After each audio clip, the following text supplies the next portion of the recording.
Hey guys!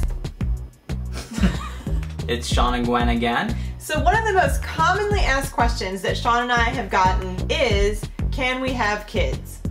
Yeah, and people wonder that. Why do you do that? I don't know. My mouth gets so shut. People wonder that because I'm HIV positive and Gwen is HIV negative. I have the virus, she doesn't. So they wonder how that works in terms of starting a family together. Yeah, and it's a really good question. And honestly, when Shawn and I first met and I was starting to have feelings for him, it was something that I kind of wondered too, because I wasn't super informed about the topic. A lot of couples in our situation do have families, and one of the ways they do that is through a process called sperm washing. The reason that sperm washing works is because HIV is actually present in semen, but it's not actually present in the sperm itself. Normally, in your normal bedroom setting, those two things come as a package deal.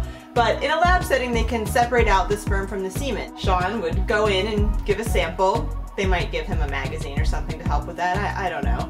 But I'll take an iPad.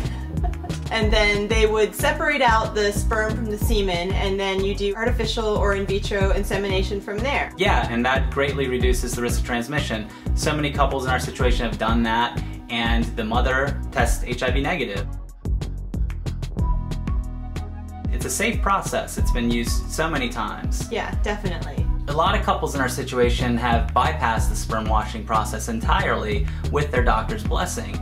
And that's because if you're HIV positive and you're taking HIV drugs and the drugs have successfully suppressed the virus, meaning that the person is still HIV positive, but the amount of virus in their bloodstream has been knocked down so low that the odds of them infecting their partner are dramatically reduced. A lot of couples will decide that they want to have a child naturally. A lot of couples will assess the risk, they'll talk to their doctor, they'll get the positive partner tested to make sure that their viral load is low and they're not as infectious as someone with a high viral load, and then they'll just go forth from there and begin the fun process of baby making.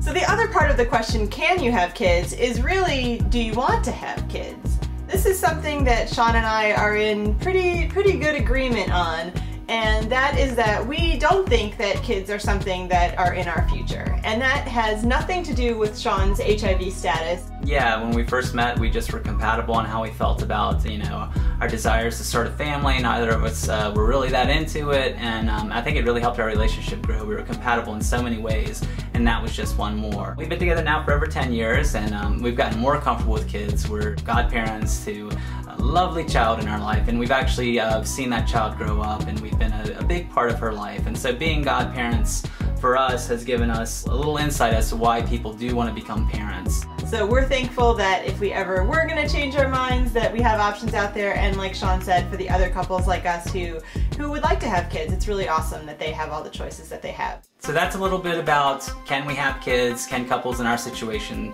have kids? And the answer is yes, they can and they do.